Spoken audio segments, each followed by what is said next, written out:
Hi there, LinkedIn family. Jonathan here from Some Talented People with the follow-up to our hashtag Space Shakers series, and this is a deeper delve. We're joined again by Niall Jones and Jane Tyson, but we're very pleased to introduce Julie Kalungi, who's going to give us her perspectives and views on space. In this first episode, we're going to look at what is the significance of the space around us and between us, and how do you think about and use space in your life and work?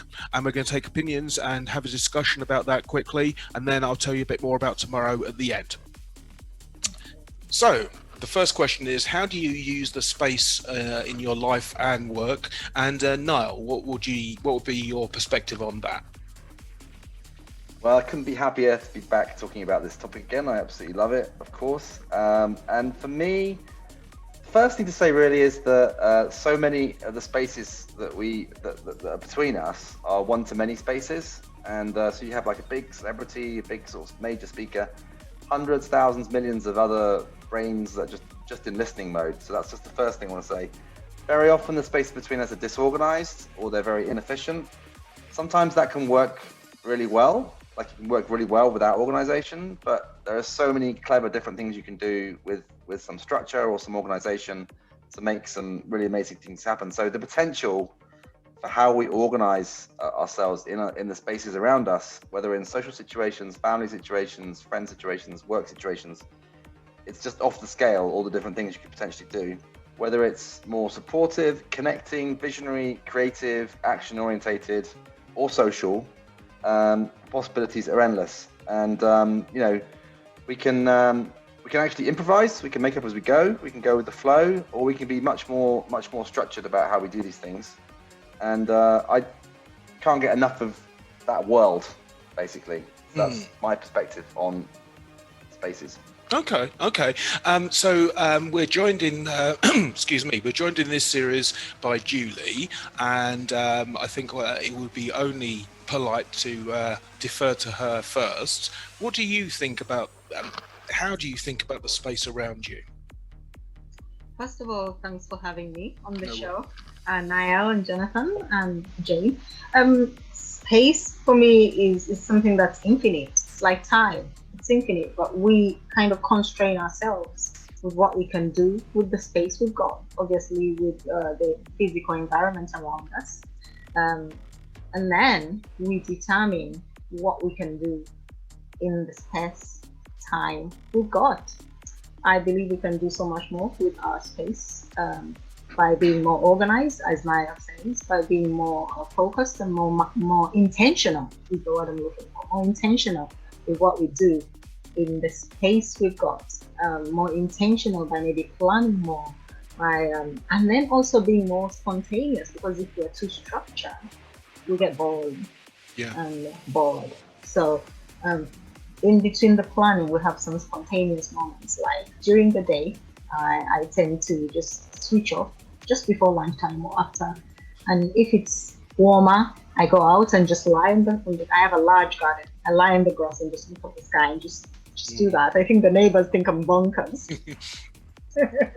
and just imagine the different views every day. I get a different view every day when I do that. So the space we have around us, we can do so much with, and we can also decide to just be in the space. What's very interesting is that as you described the garden, you said I've got a really big garden, but actually what you're doing is you're looking up in your mind.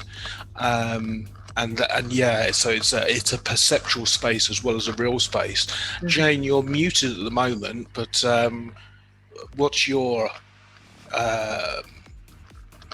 thoughts about space? Thank you, Jonathan. Hi, everybody. I didn't know what I was going to talk about, actually, because I thought, wow, what am I going to talk about? But I knew that just listening and being in the space, something would just arise, as it often does. And something that came to my mind was the being logical. I was often, people say, well, you say, stop being so logical about everything. Get out that side of the brain, which I believe is the left-hand side of the brain when you're quite logical. Yeah, I think so. And then connect with your right-hand space. And something that I was encouraged to do this year was to write with my opposite hand, Wow. so that you get more into your other side of your brain. Because the person I spoke to said, yes, you're quite unusual that you think with both sides of your brain, and that's a good thing, but you're in the left too much. So you need to stop being so logical and allow your imagination and your intuition, which I know is a big word that's come up in our spaces this year now, particularly. Allow your intuition to flow more. But I did do it for a bit, and actually now I'm speaking about this in this space. You are watching us, and you want to join in and play, perhaps, with getting more into that, or you maybe have some more tips on how to get into your. And I imagine that actually laying on the grass in your garden is a great way to do that. That's a great tip. It And really being is. together like this, creating together, is it also a wonderful way, without having a particular plan for today as such. We do, but we don't. Also, I imagine we're getting more like, oh, what's going to happen? And yeah, we just have to imagine. So that's what comes to my mind with the word space today. That's very interesting, because I didn't know what I was going to say either. And just your comment about being more in the right brain space. So I had, I think I told you last time, a number of strokes, and they are left brain strokes. So I am now firing more on my right side. So was I always this creative, or have I become a nutter through brain injury? Yes. What's your conclusion on that? I would never actually state. I think I leave it for others to decide. There's a quote actually I posted out about letting other people decide. Anyway, listen, end of episode 1. Everyone wave goodbye. Okay. So very many different interpretations of space and how we use it and think about it. In tomorrow's episode, we'll be looking at, in light of 2020, and potentially several years to come, what do we need to do to evolve our use of space, and how do we connect with people? So have a great day. I'll see you again.